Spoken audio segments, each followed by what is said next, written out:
Welcome to அகர முதல் IAS academy. இன்றைக்கி நம்ம இந்த வீடியோவில் பார்க்க போகிறது என்னென்னு பார்த்தீங்கன்னா, 2 நாளைக்கு முன்னாடி டிஎன்பிஎஸ்சி ஒரு அனௌன்ஸ்மெண்ட் கொடுத்துருக்காங்க. அடுத்த மாதம், அதாவது ஏப்ரல் மாதம் நாங்கள் குரூப் 4க்கான நோட்டிஃபிகேஷன் கண்டிப்பாக ரிலீஸ் பண்ண போகிறோம். ஜூலை மாதம் 13ஆம் தேதி நாங்கள் எக்ஸாம் நடத்த போகிறோம்னு சொல்லியிருக்காங்க. கிட்டத்தட்ட பார்த்தா ஜூலை 13ஆம் தேதி குரூப் 4 எக்ஸாம் நடக்க போகுதுன்றதை ஒரு 4-5 மாதத்துக்கு முன்னாடி டிஎன்பிஎஸ்சி சொல்லிட்டாங்க. எனக்கு விவரம் தெரிஞ்சு டிஎன்பிஎஸ்சி இது வரைக்குமே நோட்டிஃபிகேஷன் ரிலீஸ் பண்ணாமல் ஒரு டேட்டோட எக்ஸாம் அனௌன்ஸ் பண்ணது இதான் ஃபஸ்ட் டைம். ஓகேங்களா? ஸோ அப்போ தெரிஞ்சுக்கங்க எந்த அளவுக்கு டிஎன்பிஎஸ்சி இப்போ எவ்வளோ ஃபாஸ்ட்டாக இருக்காங்க, எவ்வளோ அப்டேட்டாக இருக்காங்க. நல்லா பாருங்க, நாங்கள் எக்ஸாம் கிளியர் பண்ண 2019 செப்டம்பர் 1 நடந்த குரூப் 4 எக்ஸாம் ரிசல்ட்டை கிட்டத்தட்ட 3 மாதத்துக்கு உள்ள, அதாவது செப்டம்பர் 1 எக்ஸாம் எழுதுகிறோம், செப்டம்பர், நவம்பர், அக்டோபர் மாதம் 11ஆம் தேதி விடிய காலைல வெள்ளனமே குரூப் 4 ரிசல்ட்டை விட்டாங்க டிஎன்பிஎஸ்சி. அதான் எனக்கு தெரிஞ்சு குரூப் 4 எக்ஸாம் ரிசல்ட் ரொம்ப வேகமாக விட்டது. அதான் 2 மாதத்துக்குள்ள. சரி, அதுக்கப்புறம் நடந்த 2 எக்ஸாமே அந்த மாதிரி ஃபாலோ பண்ணல, பட் ரொம்ப வேகமாக பண்ணாங்க. ஸோ அந்த அளவுக்கு அந்த ஒரு வேகமான ப்ராசஸ் இப்போ இருக்குன்னு நான் நினைக்கிறேன். சரிங்களா? சொல்ல கண்டிப்பாக அவங்க சொன்ன மாதிரி ஏப்ரல் மாதம் நோட்டிஃபிகேஷன் கண்டிப்பாக விட்டுருவாங்க. ஜூலை 13 எக்ஸாம் கண்டிப்பாக நடக்கும். அதில் எந்த மாற்றம் முடியும். ஸோ இப்போவுமே நிறைய பேர் நோட்டிஃபிகேஷன் வந்தக்கப்புறம் படிக்கலாம் அப்படின்னு நினைக்காம இப்போவே படிங்க. நிறைய பேர் பண்ணுற தப்பு, இந்த பார்ட் டைமாக எக்ஸாம் படிக்கிறவங்க பண்ணுற தப்பு அதான். நோட்டிஃபிகேஷன் வந்து படிப்போம், பொறுமையாக படிக்கலாம் அப்படின்னு நினைக்கிறதா தப்பாக பண்ணாதீங்க. இப்போவே எக்ஸாம் படிக்க ஆரம்பிச்சிருக்கு, நமக்கு டைம் இல்லை. இப்போவே பார்த்தீங்கன்னா இன்றைக்கி டேட் மார்ச் 20, ஓகேங்களா? இன்னைக்கு இது ஜூலை 13க்கு மொத்தம் 115 நாள் இருக்குது. ஸோ இந்த 115 நாளை நம்ம ஈக்குவலைஸாக கொஞ்சம் நல்லா யூஸ் பண்ணோம், கொஞ்சம் நல்லா அதை வந்து ரொம்ப யூஸ்ஃபுல்லாக நம்ம யூஸ் பண்ணிக்கிட்டோம் அப்படின்னா கண்டிப்பாக நமக்கு ரிசல்ட் நல்லா கிடைக்கும். ஸோ நம்ம எப்படி யூஸ் பண்ணுறதை பொறுத்து தான் நமக்கு அந்த ரிசல்ட்டே அமையும். சரிங்களா? ஸோ டெய்லியும் உட்காந்து முழுக்க எக்ஸாமுக்கு படிக்கிறத மட்டும் வேலையாக நினச்சி படித்தோம்னா கண்டிப்பாக நம்ம அந்த எக்ஸாம் கிளியர் பண்ணணும். ஸோ நோட்டிஃபிகேஷன் வர்ற வரைக்கும் வெயிட் பண்ணாமல் இப்போவே படிக்க ஆரம்பிச்சிடணும். நோட்டிஃபிகேஷன் எப்போ வருதோ வரட்டும், பிரச்சனையே கிடையாது. வரும்போது எக்ஸாம் அப்ளை பண்ண போகிறோம், அவ்வளோதான். நோட்டிஃபிகேஷன் தவிர பெரிய மாற்றம் முடியாது. நோட்டிஃபிகேஷன் வந்தால் என்ன அர்த்தம்? எக்ஸாம் நடக்க போகுதுன்னு சொல்லி அதுக்கு அப்ளை பண்ண போகிறோம், அவ்வளோதான். தவிர நோட்டிஃபிகேஷன் வந்ததுக்கு அப்புறம் தான் படிக்கணும் ரூல்ஸ் கிடையாது. சரிங்களா? உங்களை யாரையும் பிடிச்சி வைக்கல, நோட்டிஃபிகேஷன் வந்து படிக்கணும், நோட்டிஃபிகேஷன் வந்து படிக்க ஆரம்பிக்கணும் யாருமே சொல்லலை. ஸோ டைம் இருக்குது, நம்ம தான் இந்த டைமை யூஸ் பண்ணணும். இப்போவே படிக்க ஆரம்பித்தா மொத்தம் 115 நாள் இருக்குது. இந்த 115 நாளில் எப்படிலாம் படிக்கலாம், எப்படி அதை நம்ம யூஸ் பண்ண போகிறோன்றதை இந்த வீடியோவில் ஃபுல்லாக பார்க்க போகிறோம். வீடியோக்குள்ளே போகிறதுக்கு முன்னாடி யாராவது சேனலை சப்ஸ்கிரைப் பண்ணலாம், மறக்காமல் சப்ஸ்கிரைப் பண்ணிங்க, பெல் ஐக்கானையும் கிளிக் பண்ணிங்க. ஏன்னா இதுக்கப்புறம் இது மட்டும் கிடையாது, இன்னும் நிறைய வீடியோ நம்ம போட போகிறோம். எக்ஸாமுக்கு எப்படிலாம் படிக்கலாம், என்னென்ன பண்ணணும், தமிழ் எப்படி படிக்கணும், ஜிஎஸ் எப்படி அப்ரோச் பண்ணணும், எல்லா வீடியோஸும் போட போகிறோம். ஸோ கண்டிப்பாக ஃபாலோ பண்ணுங்கள், ரொம்ப யூஸ்ஃபுல்லாக இருக்கும். ஸோ அதை ஃபாலோ பண்ணுறதுக்கு, அந்த வீடியோஸ் உங்களுக்கு வர்றதுக்கு கண்டிப்பாக சப்ஸ்கிரைப் பண்ணிக்க. ஸோ இங்கே பார்த்தோம் அப்படின்னா ஜூலை 13 குரூப் 4 எக்ஸாம் அப்படின்னு சொல்லியிருக்காங்க. ஓகேங்களா? மொத்தம் வர குரூப் 4 எக்ஸாம் ஏற்கனவே பார்த்த மாதிரி தான் பொது தமிழுக்கு 100 கொஸ்டின். ஆக்சுவலாக இந்த குரூப் 4 எக்ஸாமுக்கு தனியாக நம்ம வந்து குரூப் 4க்கு ஒரு இன்ட்ரடக்ஷன் மாதிரி ஒரு வீடியோ போட்டிருக்கோம். 4 மாதத்தில் எக்ஸாம் எப்படி தயார் பண்ணுறது, குரூப் 4னா என்னென்னது ஒரு தெளிவாக நம்ம வீடியோ போட்டிருக்கோம். அதை நான் கீழே டிஸ்கிரிப்ஷனில் கொடுக்குறேன். அதை நீங்கள் பார்த்தீங்கன்னா உங்களுக்கு கொஞ்சம் யூஸ்ஃபுல்லாக இருக்கும். அதை பார்த்துட்டு இந்த வீடியோ பார்த்தீங்கன்னா ரொம்ப யூஸ்ஃபுல்லாக இருக்கும். சரிங்களா? ஸோ அந்த முடிஞ்சால் அந்த வீடியோ முதல்ல பார்த்துட்டு இங்கே வாங்க. ஓகேங்களா? ஸோ பார்த்தீங்கன்னா பொது தமிழில் மொத்தம் 100 கொஸ்டின் கேட்குறாங்க. பொது அறிவியலில் 75 கொஸ்டின் கேட்குறாங்க. ஆப்டிடியூடில் 15 கொஸ்டின் கேட்குறாங்க. லாஜிக்கல் ரீசனிங் டாப்பில் 10 கொஸ்டின் கேட்குறாங்க. மொத்தம் 200 கொஸ்டின்ங்க. நல்லா பாருங்க, இதில் வந்து பொது தமிழ்ன்றது எப்போ உள்ளதா, பொது அறிவியல் 75 எப்போ உள்ளதா. பட் வந்து இந்த ஆப்டிடியூட் லாஜிக்கல் ரீசனிங் இருக்குல்ல, முன்னாடி வந்து ரீசனிங் தனியாக கிடையாது. ஆப்டிடியூட் அப்படியே மொத்தமாக சொன்னாங்க. அதில் வந்து மொத்தம் 25 கொஸ்டின் கேட்பாங்க. அந்த ஆப்டிடியூடுக்கு உள்ளே தான் லாஜிக்கல் ரீசன் தனியாக வச்சுருந்தாங்க. இப்போ என்ன பண்ணிட்டாங்கன்னா ஆப்டிடியூடையும் லாஜிக்கல் ரீசன் தனியாக பிரிச்சுட்டாங்க. ஆப்டிடியூடில் 15 கொஸ்டின் கேட்க போகிறோம், லாஜிக்கல் ரீசனிங்கில் 10 கொஸ்டின் கேட்க போகிறோம் அப்படின்னு சொல்லிட்டாங்க. 2 சேர்த்து மொத்தம் 25 தான். But aptitude 15, reasoning 10. இந்த ரீசனிங்கும் டாபிக் கொடுத்துக்கலாம், என்னென்ன டாப்பிக்கில் தான் கொஸ்டின் கொடுத்துட்டா. ஸோ முக்கியமாக பார்த்துக்கணும். மொத்தம் 200 கொஸ்டின், ஒரு கொஸ்டினுக்கு 1.5 மார்க்கு, மொத்தம் 300 மார்க், இவ்வளோ தான். சரிங்களா? இப்போ நம்ம இருக்கிற நாள் மார்ச் 20லேருந்து ஜூலை 13 வரைக்கும் மொத்தம் 115 நாள் இருக்குது. ஓகேங்களா? ஸோ இதை எப்படி யூஸ் பண்ண போகிறோம் அதான் பார்க்க போகிறோம். வாங்க உங்களோட ஸ்டடி பிளான் பாருங்கள். ஃபஸ்ட்டு நீங்கள் இந்த ஜூலை 13 எக்ஸாம் ஒரு டார்கெட்டாக ஃபிக்ஸ் பண்ணிட்டீங்க அப்படின்னா உங்களோட முழு கவனம் எக்ஸாமில் இருக்கும். சார் நான் வேறு இங்கே ஒர்க் பண்ணுறேன், அங்கே ஒர்க் பண்ணுறேன், கொஞ்ச நாளைக்கு ஏதாவது பர்மிஷன் ஏதாவது போட்டு, இல்லை 3 மாதம் மெடிக்கல் லீவ் ஏதாவது போட்டு ஏதாவது பண்ணுங்கள். ஸோ லீவெலாம் போட்டு தனியாக ஒரு இடத்துல அமைதியாக உட்காருங்க. அதான் நம்ம முதல்ல நம்மளோட அட்மாஸ்பியர் தான் முக்கியம். நமக்கு எந்த மாதிரி அட்மாஸ்பியர் கிடையாது. எப்போ சொல்ல மரத்தின் குணம் பழத்தில் தெரியும்னு சொல்லுவோம். அந்த மாதிரி நம்ம எந்த மாதிரி சூழ்நிலை படிக்கிறோம், என்ன மாதிரி சொல்ல உட்காந்து படிக்கிறோம், யாரோட இருக்கிறோன்றது முக்கியம்.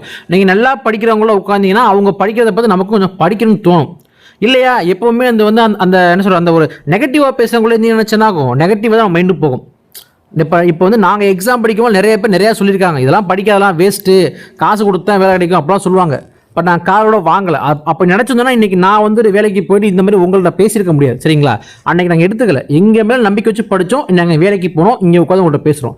அது மாதிரி பாசிட்டிவாக பேசுகிறவங்கள்ட்ட மட்டும் கூட இருக்கும். சரிங்களா? ஸோ அந்த நம்ம அட்மாஸ்பியர் நம்மளால கிரியேட் பண்ணணும். நமக்கு அந்த அட்மாஸ்பியர் கிடைச்சாதான் நம்ம என்னது நம்ம நல்லா படிக்க முடியும். ஸோ நல்லா படிக்கிறதுல முழு கவனம் செலுத்துங்க. அதனால என்ன பண்ணுங்க, படிக்கிறத மட்டும் முழு ஒர்க்காக. அதான் செகண்ட் பாயிண்ட். படிக்கிறது தான் உங்களோட முழு ஒர்க்காக இருக்கணும். வேறு எந்த வேலையும் இந்த 3 மாதம் 4 மாதம் இருக்கக்கூடாது. முழுக்க குரூப் 4 எக்ஸாம் மட்டும் சொல்ல வேலையை முடிஞ்சால் வேலை ஏதாவது மெடிக்கல் ஏதாவது போட்டு உட்காந்து படிங்க. சரிங்களா? முழு கவனம் அதை தான் இருக்கும். அதாவது இன்னும் சிம்பிளாக சொல்ல போனால் படிக்கிறோம், சாப்பிட்றோம், தூங்குறோம், இது 3 தான். வேறு எந்த ஊரும் கிடையாது. முடிஞ்ச அளவுக்கு உள்ளூரில் சார் நான் ஊர்லேருந்து படித்த சிரமம்னா பரவாயில்ல, வெளியூர் போங்க, ஒரு 50 கிலோமீட்டர் 100 கிலோமீட்டர் தள்ளி போய் ரூம் எடுத்துருங்க, ஒன்றும் தப்பு இல்லை. உங்களை மாதிரியே பசங்க படிக்க நினைப்பாங்க, அந்த மாதிரி பசங்களோட ஒன்றும் பிரச்சனை இல்லை. ஏன்னா மாதத்துக்கு ஒரு 5000 ரூம் பரவாயில்ல, 5000 ஆகுமா பரவாயில்ல, 4 மாதம் ஏதோ பண்ணுங்க. நம்ம இங்கேயே செலவு பண்ணுறோம், இதுக்கு செலவு பண்ண தப்பே இல்லை. வெளியாவது போய் ரூம் எடுங்க, ரூம் எடுத்து அழகாக உட்காருங்க, 2 பேரோ 3 பேரோ உட்காந்து படிங்க. சரிங்களா? மாறி கொஸ்டின் கேளுங்க, கிடைக்கிறத சாப்பிடுங்க. ஒரு 4 மாதம் ஒன்றும் தப்பே கிடையாது. ஃபுல் டெஸ்ட் போட்டு பாருங்கள். ஸோ எல்லாத்தையும் விட்டுட்டு நீங்கள் போனால் மட்டும்தான் உங்களால் அந்த ஒரு இதை அச்சீவ் பண்ண முடியும். நான்லாம் ஃபஸ்ட்டு குரூப் 4 எக்ஸாம் படிக்கும் போது இங்கே இல்லை, நல்லா தூத்துக்குடி போயிட்டேன். ஏன் அப்போ நான் தெரியும், ஊரில் இருந்தால் படிக்கும் என்னன்னு தெரியும். ஸோ என்ன பண்ண வேறு வழி இல்லாமல் நானே ஃப்ரெண்டு தூத்துக்குடி போயிட்டு அங்கே போனோம். OKPL டைம் 2017 OKPL வந்துச்சு. அந்த டைம் நவம்பர் மாதம் அப்போ தான் போனோம். 2018 குரூப் 4 எக்ஸாம் எழுத 2 மாதம் டைம் இருந்துச்சு. அந்த 2 மாதம் டைமில் போய் உட்காந்து படித்தோம்.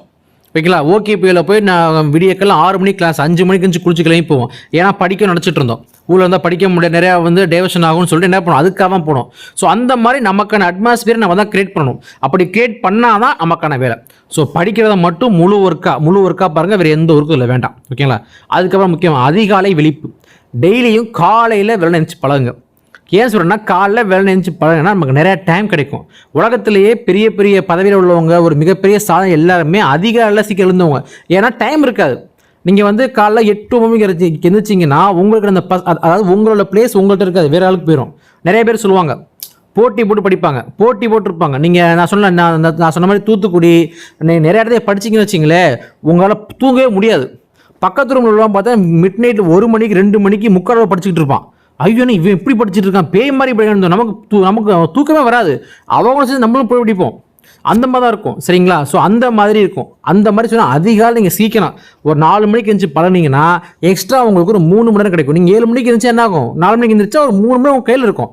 ஸோ ரொம்ப யூஸ்ஃபுல்லாக ஸ்டார்டிங்கில் தாங்க எல்லாமே கொஞ்சம் கஷ்டமாக இருக்கும். ஸ்டார்டிங்கில் மட்டும்தான், போக ரொம்ப ஈஸியாகிடும். இன்றைக்குமே ஒரு சைடில் ஸ்டார்டிங்கில் கஷ்டமாக இருக்கும், போக ரொம்ப ஈஸியாக அது நம்ம கையில் தான் இருக்குது. ஸோ டெய்லியும் காலைல வெள்ள நினச்சி பழகினீங்கன்னா கண்டிப்பாக நமக்கு எக்ஸ்ட்ரா டைம் ரொம்பவே இருக்கும்.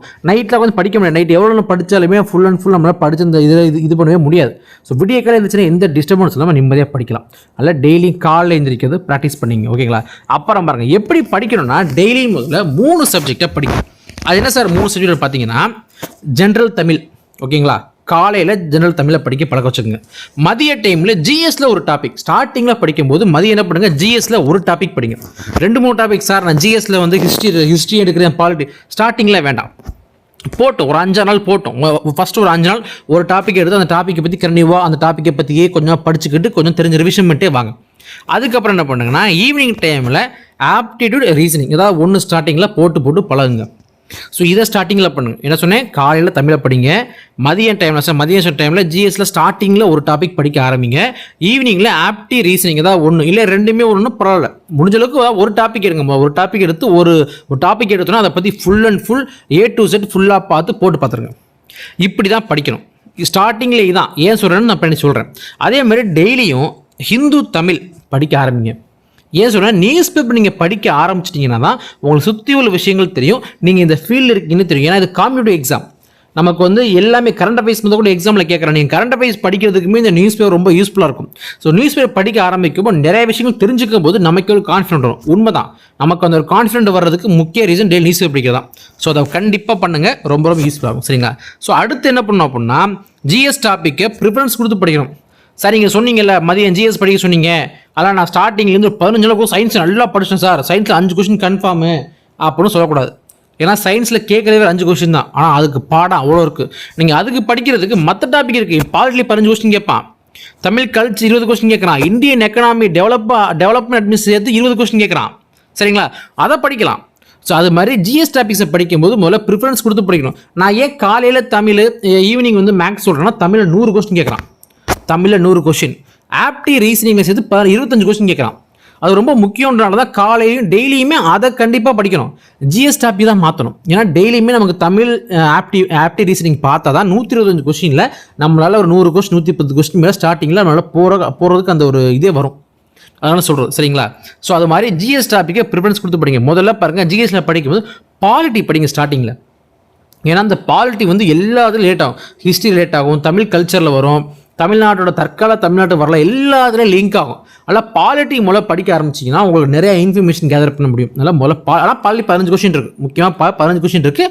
ப்ரீவியஸ் கொஸ்டின் அதே மாதிரி கேட்குற ஏரியா. ஓகேங்களா. ஸோ ஃபஸ்ட்டு பாலிட்டி படிக்க ஆரம்பிங்க. அப்புறம் ஹிஸ்ட்ரி கொஞ்சம் படிக்க ஆரம்பிங்க. ஃபஸ்ட்டு ஒரு 5 நாள் நீங்கள் டெய்லி பாலிட்டி படிச்சுட்டு வாங்க.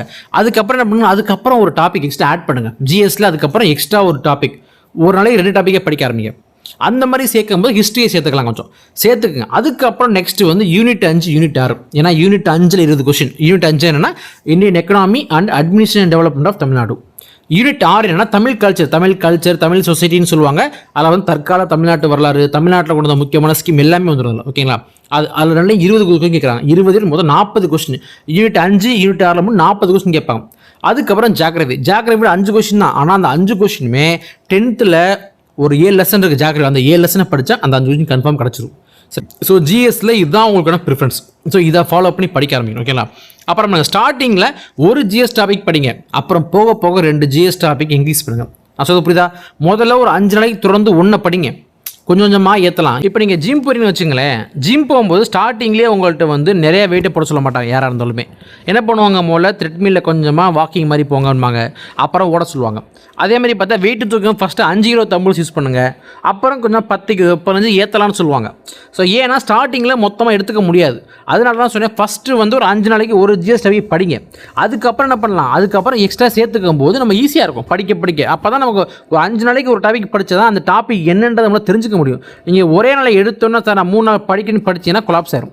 ஸ்டார்டிங்லேருந்து கொஞ்சம் கொஞ்சமாக பொறுமையாக போகணும். ஏன்னா ஸ்டார்டிங்கில் நீங்கள் படிக்கிறதுனால சொல்கிறேன் சரிங்களா. இதான் முக்கியம். ஓகேங்களா.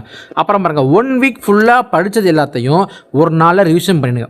ரிவிஷன் ரொம்ப ஒரு மஸ்ட்டுங்க. எல்லாம் தெரிஞ்சுங்க, ரிவிஷன் ரொம்ப மஸ்ட்டு. ஏன்னா நான் ஸ்டார்டிங்கில் படிக்கும்போது 8th வந்து தமிழ் ஃபுல்லாக படிச்சுட்டு 1 வாரம் 2 வாரம் கழிச்சு தான் அந்த புக்கை திரும்ப எடுத்து பார்க்கும்போது எனக்கு அந்த லெசன் படித்த மாதிரி ஞாபகம் இல்லை.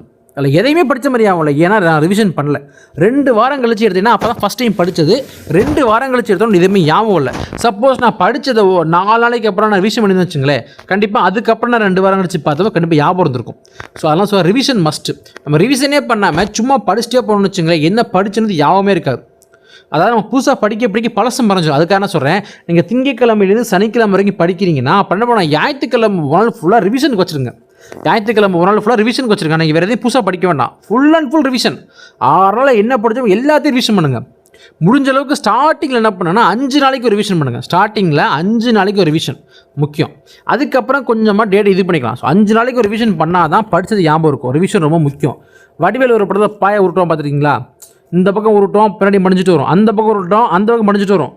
அதே மாதிரி ரிவிஷன் பண்ணால் படித்தா மறந்துட்டே போயிடும். ரிவிஷன் ரொம்ப முக்கியம். ரிவிஷனை கம்பல்சரி ஃபாலோ பண்ணுங்க. ரிவிஷனை ஃபாலோ பண்ணால் கண்டிப்பாக சக்ஸஸ் உங்களுக்கு தான். ஓகேங்களா. அதுக்கப்புறமா 2 வீக்ஸ் அப்புறமா ப்ரீவியஸ் கொஸ்டின் பார்க்க ஆரம்பிச்சிடுங்க. முக்கியமானதுங்க, நம்ம எக்ஸாமுக்கு ஒழுங்காக படிக்கிறோமா கரெக்டான வேலை போகிறோமான்னு தெரிஞ்சுக்க ஒரே வழி ப்ரீவியஸ் கொஸ்டின் தான். ப்ரீவியஸ் கொஸ்டின் பார்த்தா தான் நம்மளால் என்னது நமக்கு வந்து நம்ம என்ன படிச்சுருக்கணும் புரிஞ்சுக்க முடியும். கரெக்டாக போகிறோமா படித்ததெல்லாம் கொஸ்டினை கேட்கலான்னு தெரியும். நான் ஏற்கனவே ப்ரீவியஸ் கொஸ்டின் வீடியோ போட்டிருப்பேன். அதுவே நிறைய பேர் டவுட் கேட்டிருந்தாங்க. ஸோ ப்ரீவியஸ் டெவலப் பண்ணுற என்னன்னு சொல்லி வீடியோ போடுறேன். ப்ரீவியஸ் எப்படி டவுன்லோட் பார்க்கலாம், இல்லை ப்ரீவியஸ் கொஸ்டின் வேறு என்ன புக்கு யூஸ் பண்ணலாம்னு சொல்லி வீடியோ போட போகிறேன். அதை ஃபாலோ பண்ணிங்க சரிங்களா. ஸோ ப்ரீவியஸுக்கு ரொம்ப முக்கியங்க. அது எடுத்தவொன்னே நம்ம பார்க்க முடியாது. ஏன்னா எடுத்தோன்னே பார்த்தா எதுவுமே புரியாது. நீங்கள் ஒரு 10-15 நாளைக்கு படிச்சிட்டிங்க அப்படின்னா இப்போ ஒரு 10-15 நாளைக்கு அப்புறம் நீங்கள் ப்ரீவியஸ் பார்க்க ஓரளவுக்காக தெரியும். ஆமாம் இதெல்லாம் படிச்சோல்ல அங்கே இது வந்து இந்த சிலபஸில் அப்படின்னு. ஏன்னா ஸ்டார்டிங்கில் நீங்கள் சிலபஸ்லாம் பார்க்கணும். சிலபஸை பார்த்துட்டு அதுக்கப்புறம் நீங்கள் இந்த ப்ரீவியஸ்லாம் பார்க்கும்போது கொஞ்சம் ஞாபகம் இருக்கும். ஓகேங்களா. அதான் மறந்துடாதீங்க. அதுக்கப்புறம் பாருங்கள், கரெக்டாக 1 மந்த்துக்கு அப்புறம் 3 days or 4 days ஒரு டைம் யாவது ஒரு டெஸ்ட்டை போட்டு பார்த்துருக்கேன். இதுதான் முக்கியம். டெஸ்ட் போட்டு பார்க்கணும். ஏன்னா டெஸ்ட் போட்டால் தான் நம்ம பண்ணுற தப்பு தெரியும். ஓஎம்ஆர்எஸ்டில் நம்ம பண்ணுற தப்பாக இருக்கட்டும், படிக்கிறதுல பண்ணுற தப்பாக எல்லாமே எப்போ தெரியும் டெஸ்ட்டு போட்டான்னு தெரியும். அதுக்கு எடுத்தோம் டெஸ்ட்டு போட வேண்டாம், எடுத்தோன்னே ஒன்றும் தெரியாது. ஸோ ஒன் மந்த் போட்டோம், 1 மந்த் எல்லா டாப்பிக்குமே கொஞ்சம் படிக்க ஆரம்பிச்சிருப்போம். அதுக்கப்புறம் நம்மளாம் என்ன பண்ணுவோம், இந்த நிறைய கொஸ்டின் பேப்பர் நிறையா இருக்குது, எக்ஸாம் கொஸ்டின் பேப்பர் நிறையா ஃப்ரீயாக நெட்லேயே கிடைக்குது. அதை டவுன்லோட் பண்ணுங்கள். இல்லை நிறைய ஆப் ஃப்ரீயாக வச்சுருக்காங்க. அந்த ஆப்புக்குள்ளே போனீங்கன்னா ஒரு டெஸ்ட்டாக போட்டு பாருங்கள். என்ன டாபிக் கொடுத்தோம் அந்த டாப்பிக்கை படித்து டெஸ்ட்டு போட்டு பாருங்கள். படித்து டெஸ்ட் போட்டு பார்த்தா நம்ம ஈஸியாக அண்டர்ஸ்டாண்டாக புரியும், என்னென்னு தெரிஞ்சுக்கலாம். சரிங்களா? இதை ஃபாலோ பண்ணி போனால் கண்டிப்பாக நமக்கு தான் சக்ஸஸ், அதில் மாற்றமே கிடையாது. சரிங்களா? ஸோ இவ்வளோ தான் சார் நம்ம ஸ்டடி பண்ணலாம் கிடையாது. இதுக்கப்புறம் நிறையா இருக்குது. தமிழ் எப்படி படிக்கணும், ஜிஎஸ் எப்படி, எல்லாமே அடுத்து சொல்ல போகிறோம். So full and full video watch பண்ணிட்டே வாங்க. நிறைய போடுற எல்லா வீடியோஸையும் பாருங்கள், ரொம்ப யூஸ்ஃபுல்லாக இருக்கும். சரிங்களா? ஸோ அதெல்லாம் மறக்காமல் சேனலை சப்ஸ்கிரைப் பண்ணி பாருங்கள். ஸோ நெக்ஸ்ட் வீடியோவில் மீட் பண்ணுவோம். பை.